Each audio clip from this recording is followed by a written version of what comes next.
Welcome back, everybody, to another episode of Slapcast. We are going to be talking about the Defenders again. Last time was our predictions. This time is going to be our reactions. I am SchwarzTKD. I'm LegendbyDesign. And let's just hit it off. Iron Fist is a douche. Yeah. Yes. Foggy needs to calm down. Or die. Karen needs to actually have something to do. Or other die. than be a wet blanket. Yeah. I think that, wow, yeah, that's silly. Yeah, we had like a huge chunk of the last podcast was us just complaining about the two of them. Yeah, pretty much. Yeah, and unfortunately, that's actually a really good point about the bulk of the supporting cast in the Defenders. If you're not banging one of them, you did not have much to do. Yeah, pretty much. The exception being Misty Knight. Yeah. Because she has a pretty big role, but that makes sense in the narrative. Really, what it boiled down to for me, and we will of course get into more details on this. Sure. But the things that were good about the 5 seasons that led up to it were still good, if not better. The things that were meh were still fairly meh. Some slightly less so.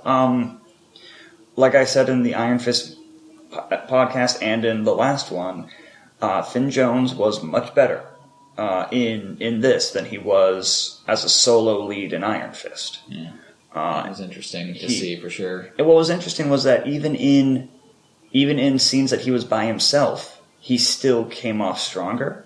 Not always. Like the epilogue scene when he's talking to Colleen, it was right back to the problems I had with his performance in Iron Fist. But for the most part, he was a lot better because he had a lot more people to work with and share the spotlight with. He didn't have to try to hold up the whole performance himself. Sure. But, I mean, just to give it a number, scale of 1 to 10, definitely like a solid 7, easily, 7.5, I think. 7 in that range. I got a lot of enjoyment out of it. Yeah, my opinion swings from like a 6 to a 9, depending on what scene we're in, but, by and large, lands in the 7s. I'll say right now, best part, favorite part, they did exactly what I was hoping they would do. I talked about it last time. They had a shot in one of the fight scenes that was a continuous camera shot. That was all I wanted at some point. And they did it at the perfect time, too. They didn't do it... Because really, the Defenders only teamed up twice as a whole team. Yeah. Once in the boardroom that they'd had in the trailers, and then in the finale. Yeah. The boardroom fight was great. Like when Luke busts through the doors and it changes to the rap hip hop style music for the fight track. Yeah. I cracked up. I loved that. Yeah. And they had solid reasons in the narrative for them all being there. It was not contrived. And that's actually a really good point I want to make is it never felt contrived why they were moving from plot point to plot point. Yeah, no, it felt very natural. I agree. No, I agree on that. I don't want to dominate the conversation. Just talk, dude. Okay. Going back to the fight scene, it was well choreographed. It was very well choreographed. The camera didn't just spin in a circle. It actually moved back and forth around the room. So you got to see all sorts of different angles. You got to see everybody showcasing their stuff. Aside from that, the best fight scene period was Daredevil versus Iron Fist. Yeah, that was pretty fun. That was easily the best fight scene, hands down. Yeah. A lot of the other ones, like especially with like Elektra being the Black Sky Assassin, a lot of them were still shot in dimly lit areas. They weren't using as many jump cuts as they were in Iron Fist, but they were still using quite a few. But it was at least easier to track the action. Yeah, true. Yeah. That continuous camera shot, though, I timed it. It's over a minute. Yeah. And it was great. Yeah. And they did. Yeah.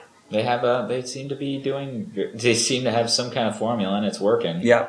Guys were getting chucked across the screen by Luke, who was just calmly walking around, and just.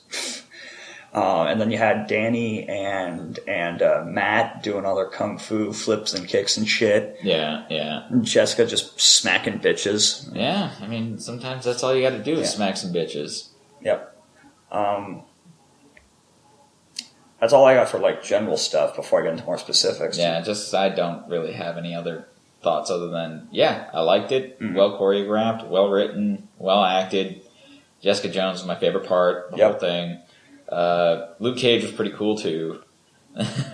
And see, that's what I was saying. The parts that if you liked parts before, you're going to love those parts now. Yeah, true. If you were iffy on parts in the lead-ups, then it's going to be hit or miss for you. You're either going to be happy or you're going to be even more disappointed. Right.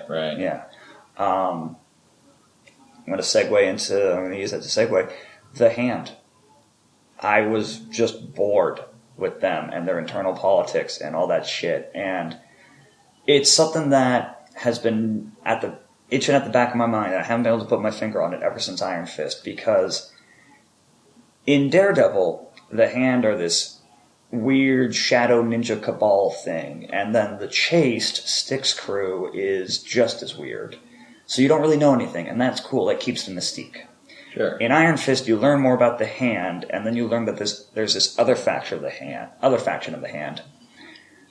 and you start to learn more about it, but it doesn't. They don't really explain it very well, and it's just kind of weird. And then it turns out in Defenders that both of those factions are actually the same team. They just don't always get along.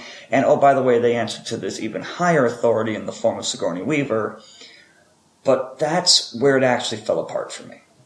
Because it's like when you do a crossover episode of a show, and you introduce a big villain that all of a sudden all the other villains are answering to.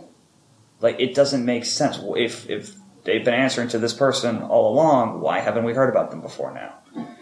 And to establish this new villain as credible, the previous villains, like Madame Gao, was legitimately threatening in Daredevil. Mm-hmm. And still somewhat in Iron Fist. But Kudo, kind of stupid in Iron Fist, honestly. But then in Defenders, in the very first episode, you have Madame Gao talking to Sigourney Weaver's character, Alexandra. Sorry for the background noise, folks. Laundry machine's going. It's all good. Yeah. So you have Madame Gao talking to Alexandra, and it turns out that they find this, for the plot details, they find this thing in the base of underneath New York that they need a certain thing to open.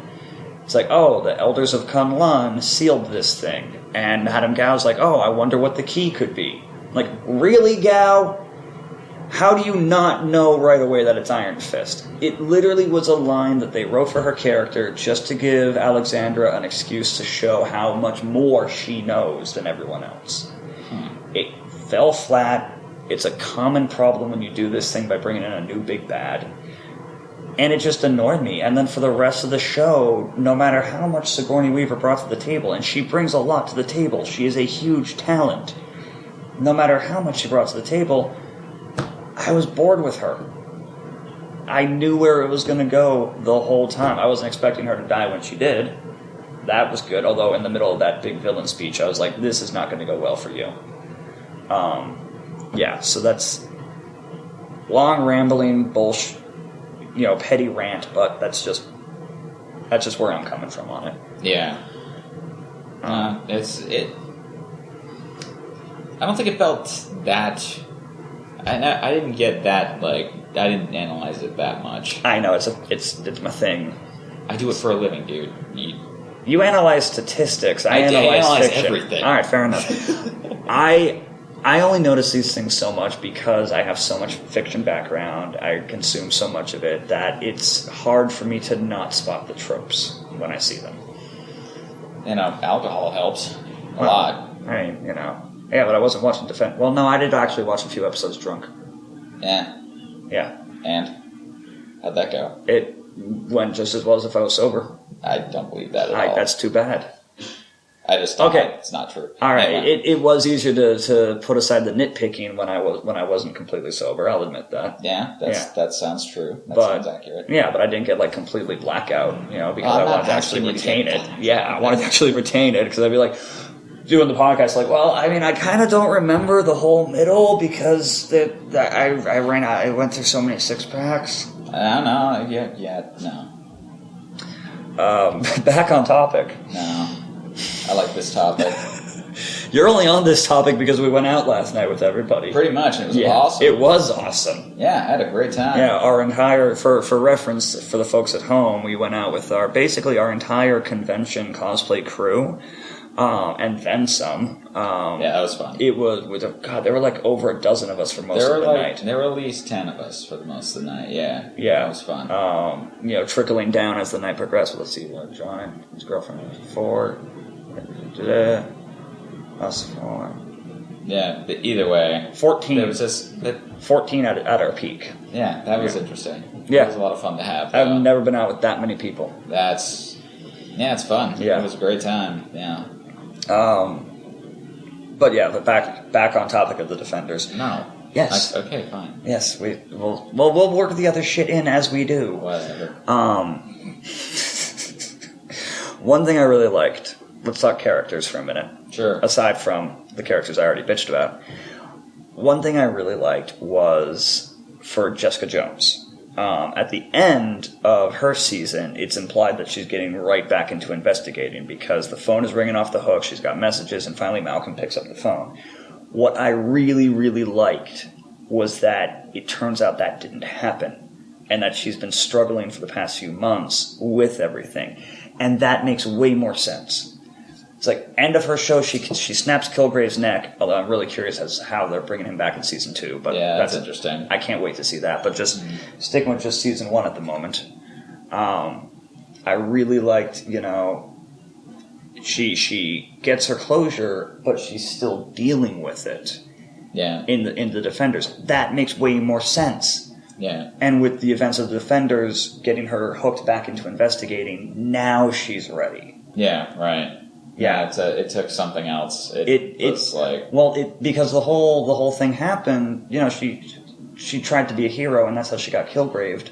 So she needed something to show her that she can be part of that world, without that happening again. Sure. Yeah. Yeah, and that's a very honest representation of people with suffering from PTSD and similar things. Sure. Yeah, no, that absolutely. was great. That was one of the best parts of the Defenders. It was what she needed. It was an exposure that she needed. Exactly.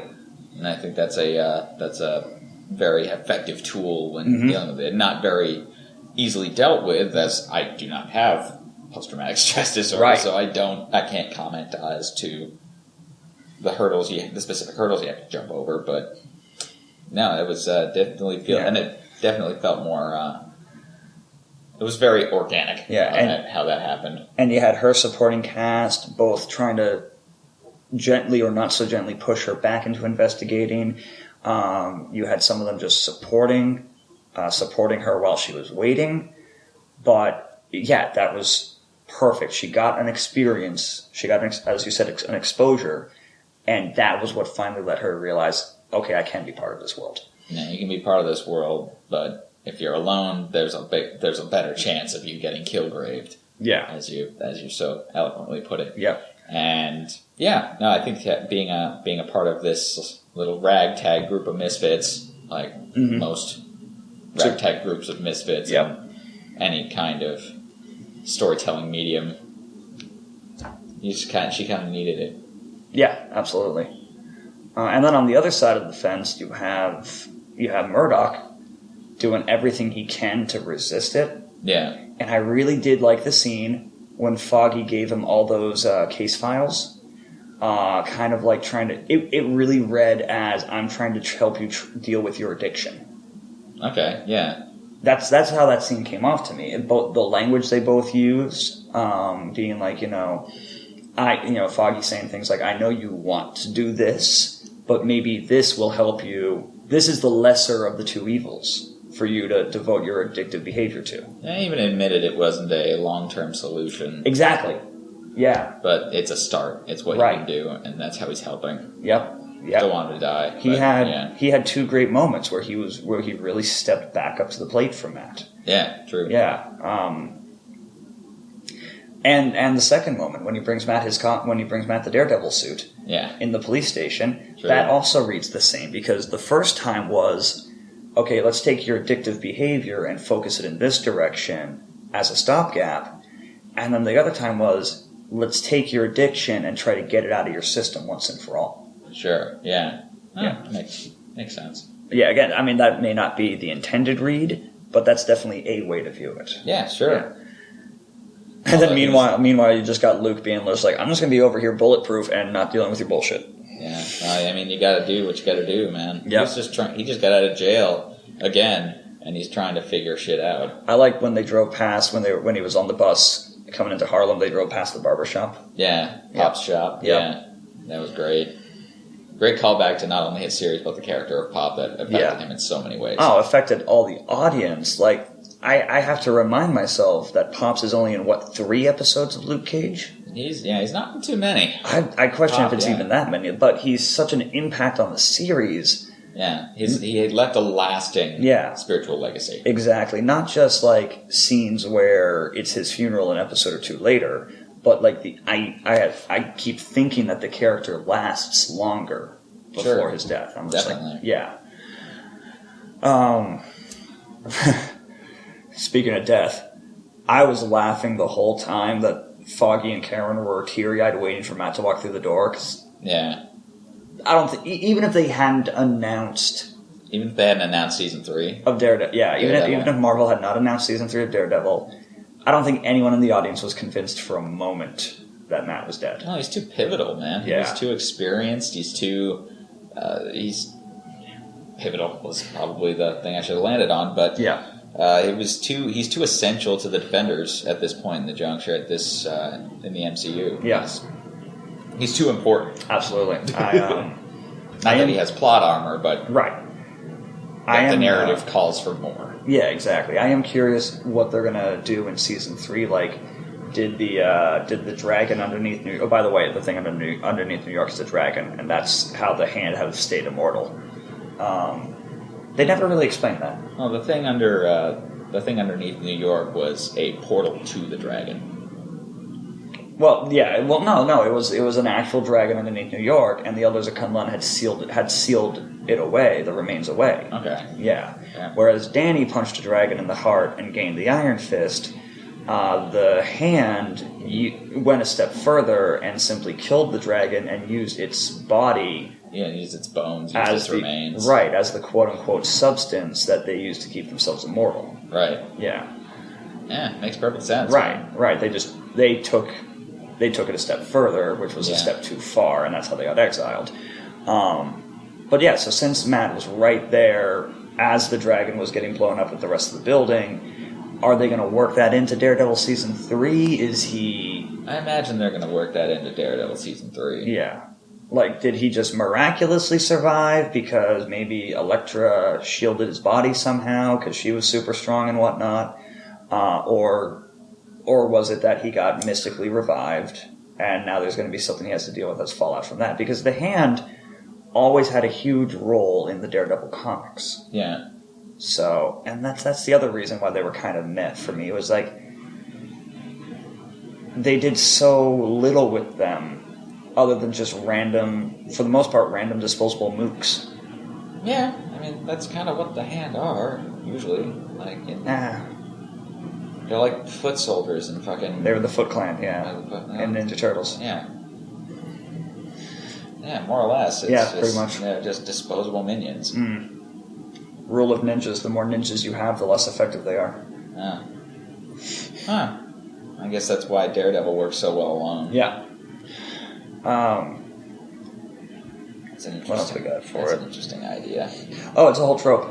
Yeah. So it is literally, like, you can find... Again, I don't analyze you can find various, like, examples of it. There was actually a movie quite a while ago. I think the name might have just been Ninja, where, like, the guy had basically a curved sickle blade but it was on the end of a chain, and he was just, like, really the movie was, of course, done in 3D, so they got the chain, like, come out of the screen towards the audience. Ninja Assassin. Ninja Assassin, yes. Yeah, it's like Sarigama. Yeah. Well, except it didn't have the other end of it. It was just the blade portion. There are two varieties. Right. Anyway, so they, in that movie, like, when he's by himself, he just mows down dozens of other ninjas, but when they send one ninja after him, it's a solid fight. Right. Yeah. Basic rule of ninjas. Yeah. The more you have... The ninja master. Yeah, the more you have, the less effective they are. Huh. I didn't realize that was an actual thing. You can... trope. I mean, it's a trope. I also don't give a shit about tropes. Well, G.I. Joe's another... G.I. Joe used that all the time. Yeah, I mean, in that case, I never saw G.I. Joe. In that case, it was always like, oh, here's all these generic Cobra soldiers that can just get taken down, even if you don't hit them with your shots. Yeah. But you get out any one character, especially a named character, and it's a solid fight. Oh, yeah. Interesting. I didn't realize that was a thing. Yeah. Of course, I don't really think about it that way because I don't. Mm-hmm. I don't care to. No. If I like something, I like it. If there are things about it that I like, I'll talk about it. If not, I don't give a shit. Right. Keep it simple. Right. What Alright, so what else we got for Defender? What is I feel like they're just. I feel like I have more to say, except there's not. I've already said it all. Like I feel like I should have more to say, rather. I mean, it was a pretty short series too. It was only 8 episodes. It was 8 episodes. Oh, that was something I wanted to mention. It did have good pacing. Yeah. Yeah. The first episode dragged a bit because they kept cutting from one character to the other, just giving the until they all converged and then right, and they were giving all of the here's what we've been dealing with in between seasons, blah blah blah, backstory catch up, sort of borderline exposition shit. So that kind of dragged a bit, but after that it was fine. The pacing was really good. Yeah. I would almost say like they could have done it in 6 episodes, but I'm hard pressed to think of what they could have cut out that wouldn't be essential. Yeah, I don't think they could have cut anything out that would have either taken away from the story or. Mm-hmm. The only thing I can think of is a lot of the scenes where the various hand main characters were, because a lot of those scenes just ended up being the same conversation over and over again. Yeah. But cutting out too many of those and you don't get the point across as effectively. So right. Yeah. 8 episodes. It was a solid 8 episodes. Climax felt appropriate. True. Yeah, the post-climax epilogue, a little meh, just like the opening was. The opening episode was. Another thing I did really like was... I don't think those are meant to be spectacular. No, but they... Yeah, they just... They weren't fight scenes. I'm not saying that. I'm not saying that. I'm putting words in your mouth, dude. That's what right. It just dragged slightly. Like I could have been tightened up a little bit. But nothing like really major, just... Yeah, it... Shorten it a few frames. A little bit, yeah. Just, you don't have to have quite as many long pauses, sort of thing. You don't have to show Danny sitting there for, meditating for like a full 15 seconds before Colleen comes in, Right. No, I mean... Little things, but nothing major enough to make it unwatchable, of course. Yeah. And nothing major enough to really be worth cutting out. Atmosphere is important in these shows. Yeah, very true, very true. They're very emphasized. Mm-hmm. And it kind of has to be. Speaking of atmosphere, the use of color. Not just the fact that Luke was more often than not wearing a yellow shirt and little details like that. Yeah. But did you notice that the actual scene mood lighting was color themed for each character? No, I didn't know that. If it was a scene that Matt is primarily in, or if he's the only one, it was red. Purple, looking kind of hue for Jessica. Yellow for Luke and green for Danny. Are you just making this shit up? I am not. This is true facts. I don't believe you. Watch it again. You'll see. I'm not going to watch it And again. Scenes... Oh, so it's not that good, is it? No, it's plenty good. It was plenty good. No, No, I'm serious, though. Scenes that one of them is in tends to be tinted differently. Even if it's just a scene of Jessica and Trish walking down the street, they have a slight blue filter on the lens. So because it was color themed for each character. Then scenes when they're all in, or even just a pair of them, either mix the two colors or they're brighter in general and they pop more. That's why that scene in the restaurant looks so vibrant, because everybody's there. Yeah. I mean, it just keeps your attention anyway. Well, yeah, but it was also, you mentioned atmosphere, and, the mood lighting was a big part of that for me. Yeah, I mean, that also happened in a very well-designed Chinese restaurant. I'll just keep it at that. I mean, a lot of people didn't notice the lighting, but it was definitely there. I believe it. You notice it most in the first episode because, again, they cut, it's like here's Matt, here's Jessica, here's Luke, here's Danny. 1, 2, 3, 4, 1, 2, 3, 4. So Sure. you notice it most in that one because as they're cutting between them, the lighting would change, obviously. Like I said, the lighting would be reflective of each one. Then you've got scenes with the hand. Theirs is basically just stark white. Yeah. Right. They had a lot of their background setups were just solid black and white anyway for the decor and the paint and on the walls and everything. But the lighting didn't have any additional color effects. Huh. Where'd you read this?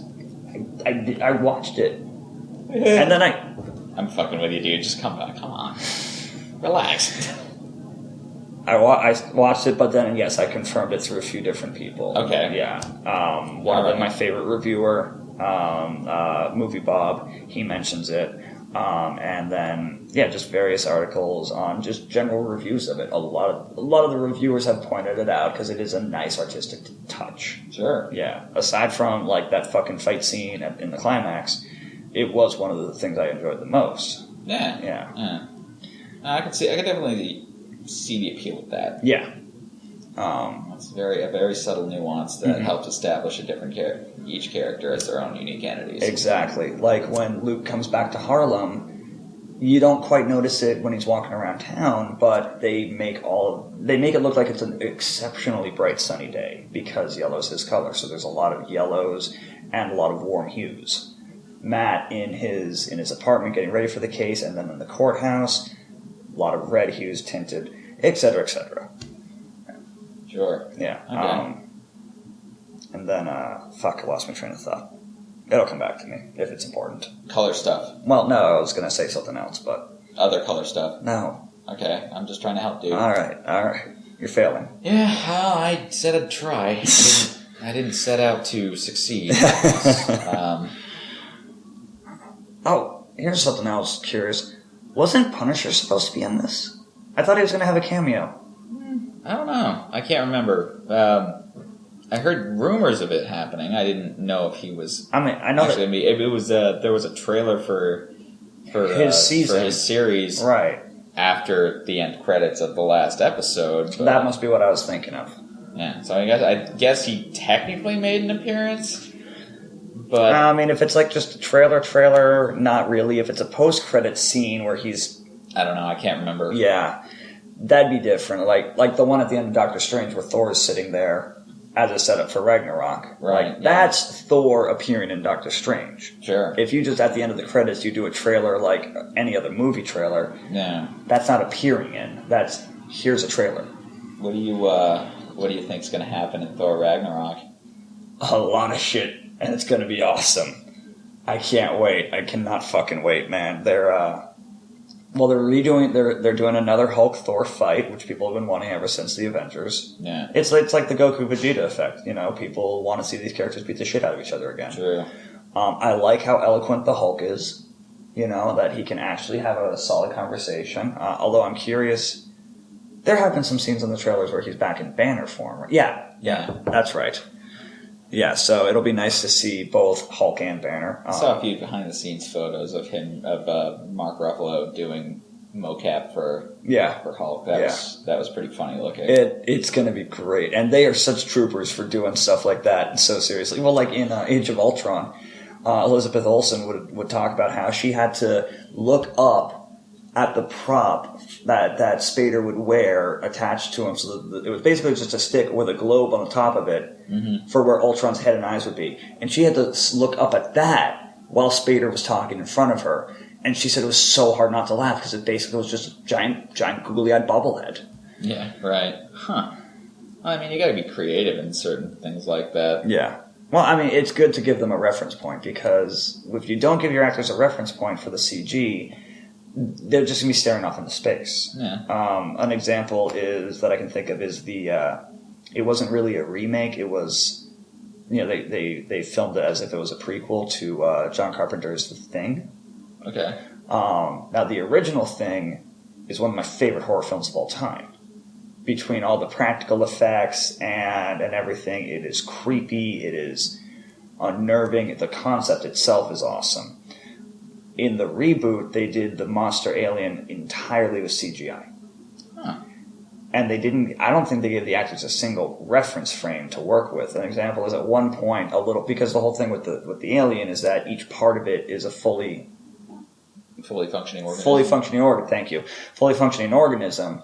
So, like, at one point, two of the main characters are running from what is basically the severed arm of the alien when it was posing as a human. And they have an axe and they slam the axe into it and pin it to the wall, which somehow kills it, even though nothing but fire is supposed to kill it. And the wall is less than 3 feet in front of them. They are both staring at it, and you can tell neither actor is looking at the right point. Huh. And it was so awkward to watch. And then other points were like the alien, because it was CG, they kept a human face on it at all times. Whereas in the original, once it shed a human form, it didn't bother keeping a human face. It just went with whatever it needed at the time. Sure. So it was such bad use of CG, and not giving the actors a reference point. Sure. Just made it awkward. I'm like, what the fuck are you looking at? Yeah. Oh, who knew? Yeah. Yeah, that was interesting.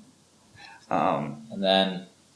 Yeah, no CG awkwardness in the Defenders. Yeah, I don't think they didn't need it. Just Danny Rand awkwardness. Yeah, well, Dude, he wasn't awkward. He was a douche. Yeah, that fight when he and Elektra are fighting, and she needs in the cavern that they need the Iron Fist to open the door, the gate for. Yeah. I'm like, don't turn on your hand. Don't glow up your hand. Don't do it. Oh, you're doing it. Like, I'm literally, I was actually having a shouting at the TV moment. Where I'm like, this is the oldest trick in the book. All you have to do is not activate your Iron Fist. Yeah. And you did, because you're stupid. Either that, or he thought it was the only way he could win. Well, I mean, yeah, but that's exactly what Elektra was waiting for. And as soon as he did that, she just caught his hand with the size and slammed his glowing fist into the wall, and there you go. She won. Yeah. And? I mean, I'm not saying it wasn't effective. I'm just saying, like, I was texting you. I was just like, Danny, don't do it. Oldest trick in the book. Yeah. That's the reason they still work. There's the reason they're in the book. Yeah, well, because they work. Yeah. What is out there? Oh, it's probably just something on the highway or on this Williston Road there. I've lost interest. I keep looking at this helmet. It's interesting. I know. My Loki helmet. It looks like fucking Hellboy's horns. Yep. I keep expecting it to have like a little crown made of fire in here, but then I realize that would be pointless. I might have to have someone Photoshop something like that in with my next picture, though. Maybe like some kind of magic glow effect, like he has like that green magic waves. For reference, folks, my Loki helmet is sitting right on the table in front of us for my Loki cosplay. Yeah. Check me out, Nine Realms cosplay. Yeah, it looks pretty good, man. I'll put a link in. Yeah, definitely worth doing. Yeah. Yeah, whoever, was well constructed. All right. Yeah, the 3D print came out well, and the paint job's coming along nicely. It's going to continually have touch-ups and tweaks as it gets perfected, but it looks phenomenal. Yeah, good job. Yeah, whoever made it. Yeah, nobody else in the area has a Loki helmet like this for their cosplay. Oh shit. Yeah. Yeah, that's cool. I mean, there's probably people who like go to New York Comic-Con as Loki and don't have something like this. So yeah, that's possible. Yeah, thing's friggin' heavy too. It weighs like 5 pounds. Yeah, it's all in the front too, because that's where the horns are thickest and heaviest. Yeah. Well, so even though they taper back, all the weight's right in the front, basically right in the forehead. Yeah. Yeah, it looks like it. Mm-hmm. We actually had to put this back piece of padding on to catch it behind my head here, so that if I looked forward, it wouldn't slide down. Yeah. Like it wouldn't fall off because it's such a close fit around my skull that it wouldn't like fall off my head if I did that. Sure. I have to pry the chin pieces apart slightly just to get it on my head in the first place. Yeah. I'm already worried that one of these days I'm going to be like pulling on these slightly and one of them's just going to snap. Yeah. In which case you just glue it back on, but, Still, though. like you do. But, so, like, there's a ring of padding right here to make it rest at the right point. Otherwise, this just falls completely down my head. And Cosplay problems. Cosplay problems, yeah. The padding is actually so tight to keep it in place, it gives me a headache after about 10 minutes. Yeah, I believe it. Yeah, but, yeah, exactly. Hashtag cosplay problems. It's also just a heavy helmet to wear. Yep. And that shouldn't be taken out of account. Nope. That's pretty funny. After, because when I wore it at the local thing that I did recently, huge success with a local event. And we're doing another local event tomorrow, which is going to be just as successful, I imagine. Yeah, it's going to be fun. Yeah, we'll do details in the next one. I don't want to, blow the... Yeah. I don't want to blow the secret. I don't think it's for us to announce anything. No, not yet. Not until afterwards. We'll be able to announce it afterwards. Right. One local event I did last week was with the local sports team. They did a superhero night at the ballpark. Went with a couple of cosplay friends. I'll tag the Guardian Legion, our cosplay group, as well in the comments there, in the description. Sure. But, the helmet was a huge success, but between, like, the weight of it and how tight it fit, and, of course, the weather, 85 plus degrees out, I was dying. Yeah. Yeah. Yeah, that was a pretty impressive day. It was. It went, the whole event went so well, though. I'm glad to hear it. Yeah. All right. I think we're probably out of stuff to talk about for the Defenders, aren't we? Yeah. I don't have anything else constructive to add. Yeah. There's one thing I want to close on. And, between this and Iron Fist, and I think the reason Defenders was somewhat meh was because the focus was still on Danny more than on anyone else. Danny and Murdoch, because they're the ones who dealt with the Hand.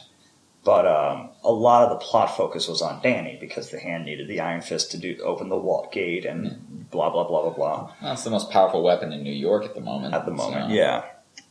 The fact that it can knock Luke Cage on his ass says something. Yeah, right. Yeah. I do love that punch to Luke was a nice throwback to his first episode when the guy broke his hand? That was an early episode of Luke Cage. I want to say first or maybe second. Either way. Yeah. It was early in season 1 of Luke Cage. Yeah. Some gangster broke his arm, hitting him. Yeah. And then they recreated that same punch with Danny and knocked Luke Cage just across the alleyway. So that was a nice touch. That was a mild Worf effect there. Yeah. A little bit. Yeah. One point I want to make is that, every time Marvel has something come out that not everybody loves, it first started with Ant-Man, because not everybody was a fan of Ant-Man. Mm-hmm. A little bit again in Age of Ultron, because I'm one of the folks where that just does nothing for me, aside from the spectacle of it. But, I can watch fireworks for the same spectacle. And now Iron Fist and the Defenders, to a lesser degree, Marvel at this point has built such a cinematic universe and such a strong thing that even if they have something that does completely flop, even more than, let's say they have something come out that's not split in the fan base, that everybody is just like, nope, terrible, hated it. It doesn't matter. They've built up so much goodwill and established such a strong process that they could have something be a complete pile of shit and people would still go see the next thing. Be like, let's say, Black Panther and Captain Marvel both look pretty awesome. Let's say they do, a fucking Squirrel Girl movie. Mm-hmm. Just to name a character. Well, aren't they doing a new Avengers thing or Great Lakes Avengers thing? TV show? Are they? Yeah, they are. Well, they're doing Inhumans. They're doing New Avengers as well. Oh, sweet. And the person, Lily from the AT&T ads, is going to play Squirrel Girl. Oh, bitchin'. Did you not hear that? No, I did not hear that. Okay. I missed that piece of news. All right, well, let's just insert random Marvel character. Maybe Nova, although he'll probably be in that same Avengers thing. Yeah. Whoever it is, they release a movie about one character, and it tanks. At this point, it doesn't matter how bad of a bomb they drop in movie or TV, people are still going to be like, all right, yeah, that one was terrible. I'm still going to go see the next one. Yeah, right. Yeah, they've been doing this for over a decade. I've made this point before. They've been doing it for so long that they could be... Since 08. Right. for just about a decade. They've been doing it long enough that they just have loyalty. Like, a lot of people hate Iron Man 2. They still went and saw Avengers. Yeah. Yeah.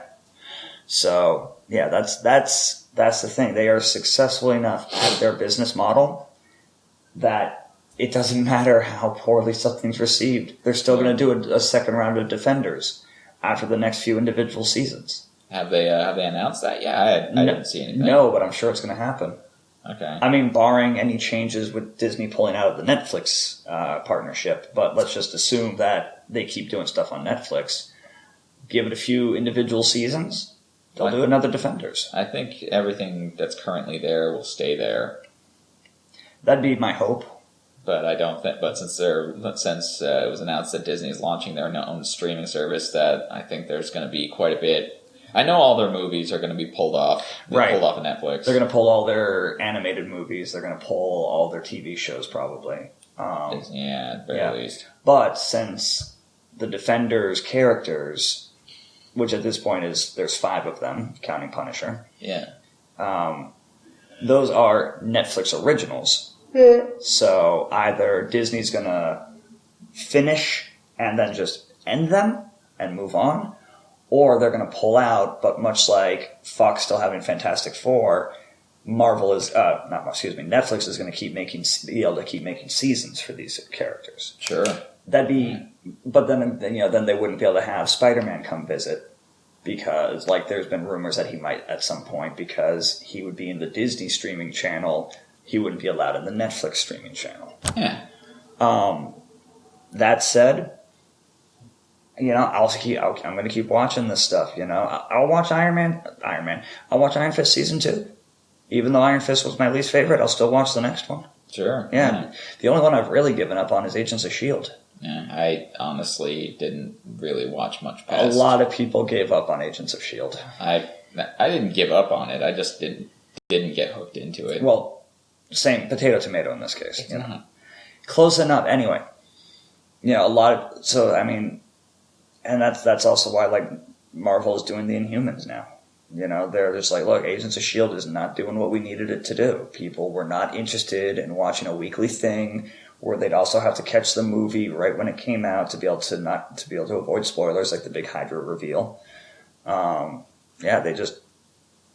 got, from what I understand, they just got sick of trying to, like, moderate Agents of S.H.I.E.L.D., and people just stopped watching it anyway.